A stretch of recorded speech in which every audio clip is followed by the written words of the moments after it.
আমি এখান থেকে 800 কিলোমিটার দূরে কোচবিহার থেকে এসেছি। 10-11 দিন পরে হাঁটুর যে ব্যথাটা সেটাও কমে গেল। আমি এতটা ভালো আছি যে কোমরের যে 3 বছরের একটানা ব্যথাটা সেই ব্যথাটা আর নেই।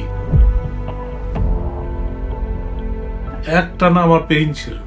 বহু ডাক্তারের সঙ্গে কথা বলেছি, কোনো ডাক্তার আমাকে এটা ভালো করে দিতে পারেনি। আমার এক রিলেটিভ এই ন্যাচারাপ্যাথার এখানে সন্ধান দেয়, আমি এখানে আসি এবং ডাক্তারবাবুকে আমি দেখিয়েছি।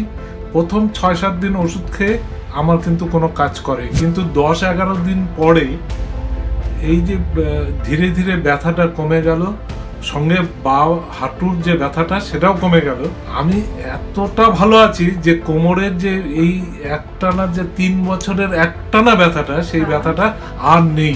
আমি ডাক্তারবাবুকে 800 কিলোমিটার দূর থেকে সব হারিয়ে, মানে ট্রেনে আমার সমস্ত কিছু চুরি গেছে, তারপরেও ডাক্তারবাবুকে আমি থ্যাঙ্কস জানাচ্ছি তার সমস্ত টিমকে।